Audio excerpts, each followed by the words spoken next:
नमस्कार मित्र-मैत्रिणींनो, पृथ्वीज फॅशन मराठीमध्ये तुमचं पुन्हा एकदा स्वागत. आणि आजच्या आपल्या 30 डेज फ्री आरी वर्क ऑनलाईन क्लासच्या 22व्या दिवशी देखील तुमचं खूप खूप स्वागत. तर आज आपण तयार करणार आहोत एक अतिशय सुंदर आणि आकर्षक पिकॉक डिझाइन, मयूररत्न. या डिझाइनमध्ये आपण colourful silk thread filling, beautiful stone आणि बीड्स आणि गोल्ड फिनिशिंग यांचा वापर करून एक सुंदर रॉयल पिकॉक तयार करणार आहोत. आणि सर्वात खास गोष्ट म्हणजे हा पूर्ण डिझाइन आपण अगदी स्टेप बाय स्टेप शिकणार आहोत. त्यामुळे तुम्ही बिगिनर असलात तरी हा डिझाइन नक्की करून पहा. आता आपण सुरुवात करूयात. तर तुम्ही व्हिडिओमध्ये बघू शकता, मी इथे अगोदरच मोराचं जे डिझाइन आहे ते ऑलरेडी फॅब्रिकवर घेतलेलं आहे. आता याला इथे मी पेन्सिलने ट्रेस करून घेत आहे. म्हणजे जशी डिझाइन आहे त्या पद्धतीने मी ती त्याला ड्रॉइंग करून घेत आहे. आता फॅब्रिकवर डिझाइन कशी घ्यायची हे आपलं पाठीमागच्या क्लासमध्ये शिकवून झालेलं आहे. तर त्याच पद्धतीने मी ही जी मोराची डिझाइन आहे ती इथे ड्रॉ करून घेतलेली आहे.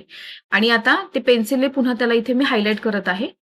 तर अशा पद्धतीने जी ड्रॉइंग आहे ती इथे आपली हायलाइट करून झालेली आहे. आता इथे मी स्टोन घेतलेले आहेत. जे आपले फिदर्स आहेत, पंख आहेत, त्याला आपल्याला हे लावायचे आहेत. तर बघा, मी 3 प्रकारचे घेतलेले आहेत: ग्रीन, ऑरेंज आणि डार्क ब्लू. तर आता इथे मी स्काय ब्लू कलरचा जो स्टोन आहे तो इथे लावत आहे. त्यानंतर बघा, जे पंख आहेत त्या पंखांमध्ये मी 3 प्रकारचे इथे स्टोन घेतलेले आहेत आणि ते तिन्ही प्रकारचे मी लावून घेत आहे. बरं, लावत असताना मी त्यांचा जो क्रम आहे तो वेगवेगळा ठेवलेला आहे. आता बघा, जे स्टोन आहे ते इथे मी ग्लूने चिकटवून घेत आहे. तर स्टोन चिकटवण्यासाठी इथे मी B7000 हा ग्लू वापरलेला आहे. तुम्ही नॉर्मल ग्लू सुद्धा वापरू शकता, पण B7000 ने ते पटकन चिकटलं जातं. तर आता स्टोन लावून घेतलेले आहेत.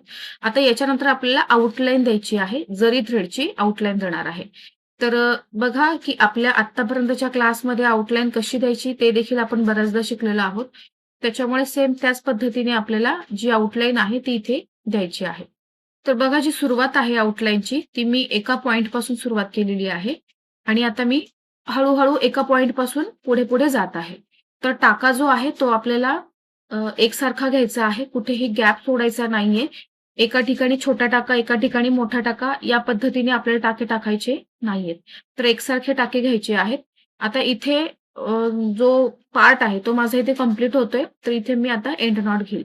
तर याच पद्धतीने आपल्याला संपूर्ण जो पार्ट आहे तो कंप्लीट करत जायचा आहे. या मोराला आपण संपूर्ण भागाला आउटलाईन दिल्यानंतर याच्यामध्ये जे आपण कलर म्हणजे जे रंग भरणार आहोत, त्यामुळे मोराचा जो लूक आहे तो अतिशय उठावदार दिसणार आहे. जसं की तुम्ही सुरुवातीलाच व्हिडिओमध्ये पाहिलेलं आहे. तर त्यामुळे काय होतं की रंग भरल्यानंतर तुम्ही जी बॉर्डर देताय, म्हणजे तुम्ही जी आउटलाईन देताय जरीची, त्याच्यामुळे मोराचा जो लूक आहे तो उठावदार दिसतो. म्हणून आपल्याला जरीची जी आउटलाईन आहे ती इथे द्यायची आहे. आता इथे जर तुम्ही बीड्सची आउटलाईन दिली तरी चालेल. पण माझ्या मते जरीची जी आउटलाईन आहे ती जास्त आकर्षक दिसते. कारण ती जास्त बारीक असल्यामुळे प्रत्येक जो पार्ट आहे तो व्यवस्थित फिनिशिंगने तर तयार होतोच. शिवाय तो तयार झाल्यानंतर त्याचा जो लूक आहे तो अतिशय सुंदर असा तयार होतो. तर यासाठी आपल्याला जी आउटलाईन आहे ती सगळ्यात महत्वाची आहे आणि ती देऊन घ्यायची आहे. आता बघा, इथे मी प्रत्येक पंख आहे त्या पंखाला इथे मी आउटलाईन जी आहे ती देत आहे.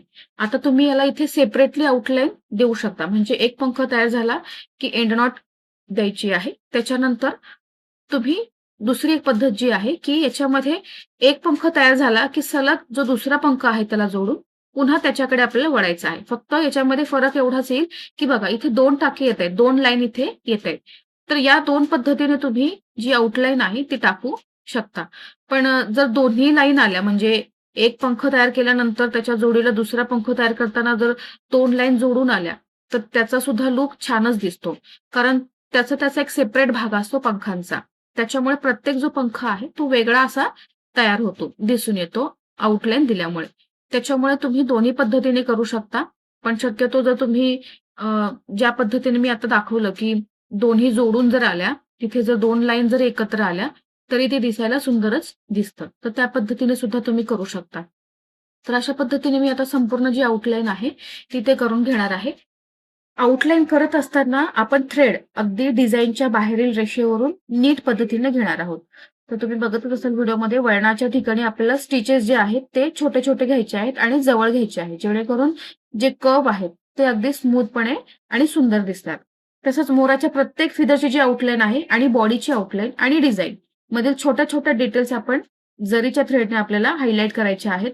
याच्यामुळे काय होतं की ही आउटलाईन पूर्ण झाल्यानंतर आपली जी डिझाईनची शेप आहे ती खूप स्पष्ट दिसते आणि पुढे जो थ्रेड फिलिंग आहे, म्हणजे स्टोन वर्क करण्यासाठी आपल्याला जे एक सुंदर बेस आहे, तो तिथे तयार होतो. तर अशा पद्धतीने आउटलाईन करणं किती गरजेचं आहे, हे देखील मी तुम्हाला इथे सांगितलेलं आहे. आता जी चोच आहे, तिला आणि डोळ्याला आपल्याला आउटलाईन द्यायची आहे. तर आउटलाईन देत असताना बघा, दोनही पार्ट हे वेगवेगळे आहेत. म्हणजे डोळ्याचा पार्ट हा वेगळा आहे आणि चोच. तर आपल्याला डोळ्याचा पार्ट कंप्लीट झाल्यानंतर इथे एंड नॉट द्यायची आहे आणि त्यानंतर पुन्हा चोच जी आहे, तिला जरीची आउटलाईन द्यायची आहे. आता जे वरती तुरा आहे, त्याला मात्र इथे आपल्याला आउटलाईन द्यायची नाहीये. त्याला आपण सरळ नंतर डिझाइन करणार आहोत. तर अशा पद्धतीने आपली जी संपूर्ण आउटलाईन आहे, ती इथे कंप्लीट झालेली आहे. आता इथे मी शुगर बीड्स घेतलेले आहेत. जो मधला पार्ट आहे, तिथे आपल्याला बुट्टी तयार करायची आहे. तर शुगर बीड्स घेऊन आता इथे मी जी बुट्टी आहे, ती तयार करणार आहे. तर बुट्टी ही आपल्याला शुगर बीड्स प्लस जी स्टोन चेन आहे आणि इथे मी 3 नंबरची बीड्स घेणार आहे. तर याच्याने आपल्याला जी मधली बुट्टी आहे, ती तयार करायची आहे आणि त्यानंतर आपण पुढील थ्रेडवर करणार आहोत. तर लक्षात घ्या, की ही आपल्या डिझाईनमधली सगळ्यात मुख्य आणि मोठी बुट्टी आहे. आता ही जी बुट्टी आहे, ती आपल्या पूर्ण डिझाईनचा एक सेंटर पॉइंट आहे. म्हणून आपण या बुट्टीची जी आउटलाईन आहे, ती अतिशय नीट आणि व्यवस्थित क्लीन अशी ठेवलेली आहे.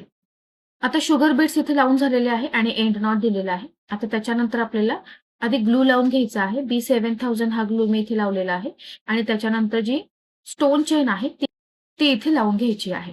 तर जेवढी आवश्यक आहे तेवढी व्यवस्थितपणे आपल्याला लावायची आहे आणि बघा स्टोन चेनला ज्या पद्धतीने बुट्टीचा शेप आहे त्या पद्धतीने मी फिरवून आणि लावून घेतलेली आहे.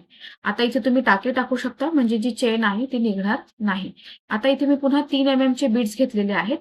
तर आपली जी बुट्टी आहे ती आता ड्रॉप शेपमध्ये आहे. तर त्या शेपप्रमाणे जे बीड्स आहेत ते इथे लावून घ्यायचे आहेत. तर बीड्स लावत असताना जे कोणे आहेत ते व्यवस्थित घ्यायचे आहेत. तर बघा मी जसा शेप आहे त्याच पद्धतीने जे बीड्स आहेत ते इथे लावून घेत आहे. तर लावत असताना आपल्याला काळजी घ्यायची आहे, की एका वेळेस 3-3, 4-4 लावायचे नाहीयेत. तुम्ही फार तर 2-2 लावू शकता आणि कंटिन्यू करू शकता. आता इथे बघा कंप्लीट झालेली आहे एंड नॉट मी आता इथे देत आहे. तर आता याच्यानंतर मी थ्रेड वर्क करणार आहे. तर इथे मी कॉटनचा थ्रेड घेतलेला आहे, डार्क ब्लू कलरचा आणि आता इथे मी ज्या फ्रेंच नॉट आहेत त्या इथे टाकणार आहे. तर फ्रेंच नॉट कशा टाकायच्या याचा देखील आपला सेपरेट व्हिडिओ म्हणजे आपण क्लासमध्ये ऑलरेडी शिकलेलो आहोत. तर त्याच पद्धतीने मी सेम ज्या फ्रेंच नॉट्स आहेत त्या आता घेत जाणार आहे.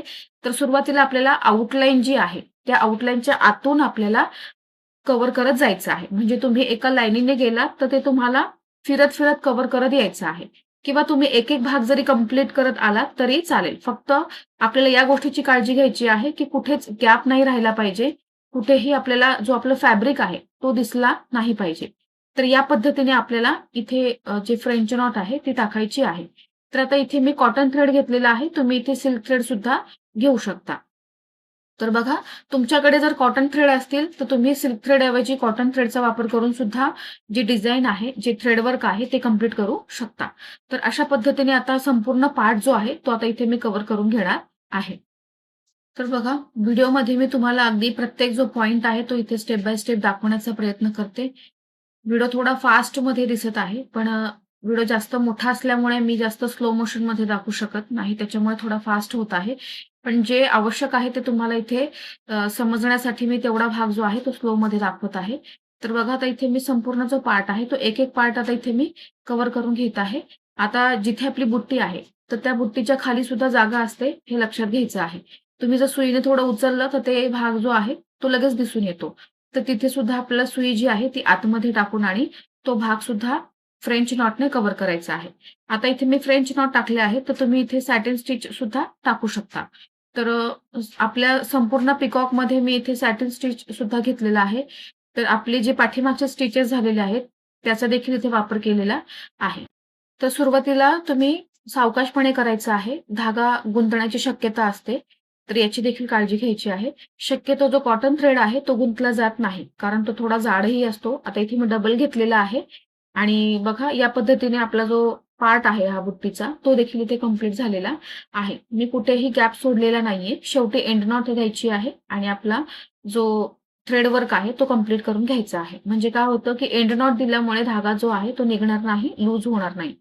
आता याच्यानंतर आता इथे मी जे आपलं जरदोसी आहे, ते इथे मी कट करून घेतलेला आहे. जेवढा शेप आहे तेवढा मी भाग कट करून घेतलेला आहे जरदोसीचा. तर 2 बघा इथे मी जरदोसी घेतलेल्या आहेत. तर जरदोसी वर्कसाठी आणि बीड वर्कसाठी आपल्याला इथे कंपल्सरी जो तंगूस थ्रेड आहे तो वापरायचा आहे. तुम्ही सिल्क थ्रेड सुद्धा किंवा नॉर्मल थ्रेड जो आहे तो आपला तो देखील वापरू शकता. तर बघा जरदोसी लावलेला आहे त्याच्या वरचा जो भाग आहे तिथून म्हणजेच मोराच्या जो डोक्याचा भाग आहे तिथे मी आता ग्रीन कलरचा सिल्क थ्रेड घेतलेला आहे. आता तुम्ही इथे कॉटन थ्रेड सुद्धा वापरू शकता. पण मी इथे आता सिल्क थ्रेड घेतलेला आहे. सिल्क थ्रेड थोडा शायनी असतो कॉटन थ्रेडपेक्षा. तर आता या पद्धतीने इथे मी जे सॅटिन स्टिच आहे ते इथे टाकून घेत आहे. तर जिथे डोळ्याचा भाग आहे तिथे आपल्याला लाँग अँड शॉर्ट स्टिच टाकायचे आहेत. लक्षात घ्या हे स्टिचेस सुद्धा आपले झालेले आहेत. आता बघा इथे मी लाँग अँड शॉर्ट स्टिच टाकत आहे. तर या पद्धतीने आपल्याला डोळ्याचा जो भाग आहे तो कव्हर करायचा नाहीये. त्याच्या बाजूने आपलं जे सिल्क थ्रेड वर्क आहे ते आलं पाहिजे. कारण तिथे आपल्याला कुंदन लावायचं आहे. तर त्यासाठी जागा ठेवायची आहे. तर बघा मी जसं तुम्हाला सांगितलं त्या पद्धतीने जागा जी आहे ती सोडलेली आहे. तर डोळ्याच्या आजूबाजूला मी कव्हर होईपर्यंत शॉर्ट स्टिचेस दिले. आता पुन्हा मी जे लाँग स्टिचेस आहेत ते इथे देत आहे.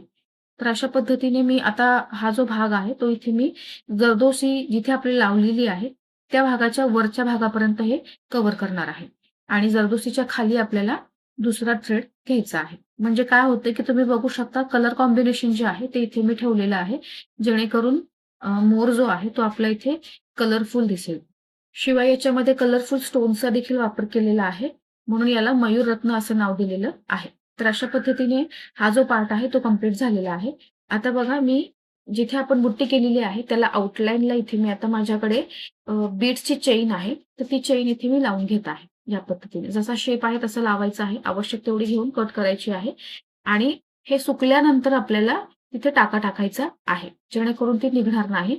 तर टाका इथे मी कसा टाकत आहे सुरुवातीला मी तुम्हाला स्लोली दाखवत आहे. तर समोर आतून घेतल्यानंतर पुन्हा पुढे टाका घ्यायचा आहे. म्हणजे प्रत्येक जो बीड आहे त्याच्या मागे पुढे असे टाके घेत जायचे आहेत. तुम्ही एखादा बीड तिथे स्किप केला तरी हरकत नाही. आता इथे मी तुम्हाला थोडं फास्टमध्ये दाखवत आहे. कारण संपूर्ण पार्ट कव्हर करायला गेलं तर भरपूर वेळ जाईल. तर टाका घेण्याची जी पद्धत आहे ती कशी घ्यायची आहे, तुम्ही एका बीडला घेतलं तर त्याच्या पाठीमागे आणि पुढे असं संपूर्ण जे बीड्स आहेत ते कव्हर करत जायचे आहेत. आता इथे मी एंडला आलेली आहे आणि इथे आपल्याला एंड नॉट द्यायची आहे. म्हणजे काय होतं की तुमचं जे स्टोनची जी लाईन आहे किंवा जी आपली बीड्सची लाईन आहे चेन ती निघणार नाही. तर आता इथे मी पुन्हा थ्रेड घेतलेला आहे स्काय ब्लू कलरचा. तर आता इथे आपण पुन्हा सॅटिन स्टिच टाकणार आहोत. धागा गुंतण्याची शक्यता असते कारण हा देखील 8 पदरी धागा आहे. तर याच्यामुळे काय होतं की ज्यावेळेस तुम्ही सुई वर काढून पुन्हा आतमध्ये टाकता त्यावेळेस तुम्हाला बोटामध्ये वर उचलून धरायचं आहे. म्हणजे ते बघा तुम्ही आता बघू शकता व्हिडिओमध्ये या पद्धतीने. म्हणजे काय होतं की धागा जो आहे तो गुंतागुंत होत नाही आणि व्यवस्थित टाका जो आहे तो बसतो. तर आपल्याला इथे अगदी फिनिशिंगने करायचं आहे. त्याच्यामुळे कुठेही जी गुंतागुंत आहे ती होणार नाही याची काळजी घ्यायची आहे. जर अगदीच झाली गुंतागुंत तर ती सोडवायची आहे. कारण सिल्क थ्रेडची जी गुंतागुंत आहे ती लगेच निघते जर तुम्ही व्यवस्थितपणे सोडवली तर. दोन्ही भाग वेगळे करायचे आहेत आणि मग काढायची आहे. तर अशा पद्धतीने जे सॅटिन स्टिच आहेत ते आपल्याला इथे टाकत जायचे आहेत. तर बघा आउटलाईन जी आहे त्या आउटलाईनच्या आतून मी जे स्टिचेस आहे ते घेत आहे. मी आउटलाईनच्या अजिबात बाहेर गेलेली नाहीये. जर तुमचा चुकूनही एखादा टाका जर आउटलाईनच्या बाहेर गेला तर फिनिशिंग जी आहे ती बिघडू शकते. तर टाका टाकत असताना आपल्याला या गोष्टींची सुद्धा काळजी घ्यायची आहे. अतिशय सावकाशपणे सुरुवातीला करायचं आहे. जास्त घाई करायची नाहीये. कारण घाईत केलेली कामं ही नेहमी चुकीचीच होतात. तर अशा पद्धतीने आता मी हा पार्ट देखील इथे कंप्लीट केलेला आहे. लक्षात घ्या पार्ट कंप्लीट झाल्यानंतर थ्रेड वर्क असेल किंवा कुठलंही वर्क असेल तर जो पार्ट तुम्ही करत असाल बीड वर्क असला तरी तुम्हाला एंड नॉट कंपल्सरी द्यायचीच आहे. तर आता इथे सुद्धा मी शेवटी एंड नॉट दिलेली आहे. म्हणजे आपला धागा जो आहे तो व्यवस्थित तिथे परफेक्ट राहील. तर अशा पद्धतीने हा पार्ट सुद्धा कंप्लीट झालेला आहे. आता आपले जे पंख आहेत त्यांना इथे आता आपल्याला पुन्हा थ्रेड वर्क करायचं आहे. आधी बीड वर्क करायचं आहे आपल्याला आणि मग थ्रेड वर्क करायचं आहे. तर आधी एक जो स्टोन आहे त्याला इथे मी तुम्हाला आता बीड्स कसे लावायचे ते दाखवत आहे. ऑलरेडी आपल्या पाठीमागच्या क्लासेसमध्ये आपण जे बीड्स वर्क आहे म्हणजे जे बुट्टी वर्क आहे ते पाहिलेलं आहे. तरी सुद्धा मी तुम्हाला इथे एक दाखवत आहे आणि त्याच्यानंतर बाकीचे सगळे मी करणार आहे. कारण प्रत्येक पार्ट दाखवणं शक्य नाहीये. व्हिडिओ जास्त मोठा होईल यासाठी. तर अशा पद्धतीने आपल्याला जे बीड्स आहेत ते लावायचे आहेत. आता इथे बघा जेवढा शेप आहे माझ्या फिदर्सचा मोराच्या, तर त्याच्यानुसार मी जेवढा स्टोन घेतलेला आहे त्याच्या बाजूला मी शुगर बीड्स लावलेले आहेत. तर जास्त मोठे बीड्स लावायचे नाहीयेत, नाहीतर मग आपल्याला तिथे जे थ्रेड वर्क आहे ते करता येणार नाही. त्याला जागा खूप कमी पडेल किंवा जी फिनिशिंग आहे ती जितकी आकर्षक दिसायला हवी तेवढी दिसणार नाही. तर या गोष्टींची सुद्धा काळजी घ्यायची आहे. तर आता मी एक बुट्टी झाली त्याच्यानंतर बाकीच्या सगळ्या बुट्ट्या ज्या आहेत त्या करून घेतलेल्या आहेत. आता याच्यानंतर बघा, जसा शेप आहे त्या शेपप्रमाणे मी केलेला आहे ड्रॉप शेपप्रमाणे. आता इथे आपल्याला थ्रेडवर्क करायचं आहे. तर व्हिडिओमध्ये मी जसं दाखवत आहे, त्या पद्धतीने आपल्याला थ्रेडवर्क करायचं आहे. लक्षात ठेवायचं आहे, तुम्ही ज्या दिशेने धागा टाकाल, त्याच दिशेने धागा तुम्हाला खाली घ्यायचा आहे. धाग्याची जी दिशा आहे, डायरेक्शन जे आहे ते व्यवस्थित ठेवायचं आहे. एका बाजूने सुरुवात करायचं आहे आणि त्याच बाजूने तुम्हाला पुन्हा दुसऱ्या बाजूला यायचं आहे. एका बाजूला सुरुवात केल्यानंतर पुन्हा दुसऱ्या बाजूला वळायचं नाहीये अचानक. किंवा थ्रेड जो आहे तो एका साइडला तुम्ही ज्यावेळेस टाका टाकत असाल, त्यावेळेस तुम्हाला जागा कमी असली तिथे, तरीसुद्धा तुम्हाला टाका घ्यायचा आहे. फॅब्रिक दिसणार नाही याची काळजी घ्यायची आहे. आता तुम्ही व्हिडिओमध्ये बघतच असाल, आपला हा जो पार्ट आहे तो मी पूर्णपणे तिथे जो पंखांचा पार्ट आहे, तो इथे आता मी कव्हर करणार आहे. तर कुठेही आपल्याला गॅप ठेवायचा नाहीये. म्हणून जी आउटलाईन आहे ती सुद्धा आपली हाईड होणार नाही याची देखील काळजी घ्यायची आहे. तर थ्रेड जो आहे तो तुम्हाला थोडासा जाडच घ्यायचा आहे. जाड म्हणण्यापेक्षा मी इथे जे पदर आहेत ते 8 पदरी घेतलेलं आहे. जेणेकरून जी लेयर आहे ती थोडीशी थिन बसेल. जास्त पातळ घेत बसलात तर मग त्याला फार जास्त वेळ जाईल. कारण काय होतं, की तुम्ही एक टाका घेतला, दुसरा घेतला, पण त्या दोघांमध्ये पुन्हा फॅब्रिक दिसू शकतं. तर त्याच्याही पेक्षा आपण जे 8 पदरी आहे तसं जर तुम्ही घेतलं, तर ते थोडंसं बेटर होईल. तर बघा जरीची जी आउटलाईन आहे ती आपल्याला तशीच ठेवायची आहे. त्याच्यावर चुकूनही आपला जो थ्रेड आहे तो जाता कामा नये याची काळजी घ्यायची आहे. जर तुमचा थ्रेड त्याच्यावर गेला, तर मग जो शेप आहे तो व्यवस्थित दिसणार नाही किंवा फिनिशिंगने आपला जो पंख आहे तो तिथे तयार होणार नाही. तर या गोष्टींची काळजी घ्यायची आहे. आता तुम्ही व्हिडिओमध्ये बघू शकता, मी जशी एका बाजूने सुरुवात केली आहे, त्याच बाजूने मी पुन्हा वळत-वळत ज्या पॉइंटला मी सुरुवात केली त्या पॉइंटला जाऊन पोहोचणार आहे. तर माझा एंड जाऊन तिथेच होणार आहे. पण मी कुठेही गॅप सोडलेला नाहीये. आपण सुईचा जो टाका आहे तो मी ती जी बुट्टी आहे त्याच्या आतून घेत आहे. कारण काय होतं, की बुट्टी जर उचलली गेली सुईनं, तुम्ही एकदा प्रयत्न करा, तर आतला भाग जो आहे तो थोडासा मोकळा होतो म्हणजे तिथे फॅब्रिक दिसू लागतं. तर ते फॅब्रिकही दिसणार नाही याची काळजी घ्यायची आहे. म्हणून सुई जी आहे ती आतमध्ये टाकायची आहे आणि मग ती बाहेर काढायची आहे खालून. तर या पद्धतीने आपल्याला या सगळ्या टिप्सची काळजी घ्यायची आहे. या टिप्स लक्षात ठेवायच्या आहेत आणि त्यानुसार आपल्याला प्रत्येक पॉइंट जो आहे तो फॉलो करत जायचा आहे आणि आपली डिझाइन जी आहे ती कव्हर करत जायची आहे. आता एक पार्ट झालेला आहे. आता बाकीचे मी सेम याच पद्धतीने मी कव्हर करणार आहे. लक्षात घ्या इथे मी कलर कॉम्बिनेशन वापरलेलं आहे. ऑरेंजला ग्रीन कलर घेतलेला आहे. त्यानंतर ग्रीनला इथे मी ऑरेंज कलर लावणार आहे आणि डार्क ब्लू जो आहे त्याला इथे मी स्काय ब्लू कलर लावणार आहे. तर या पद्धतीने तुम्ही आता व्हिडिओमध्ये बघू शकता. जे कलर कॉम्बिनेशन आहे, त्याप्रमाणे मी जे थ्रेड वर्क आहे इथे केलेलं आहे.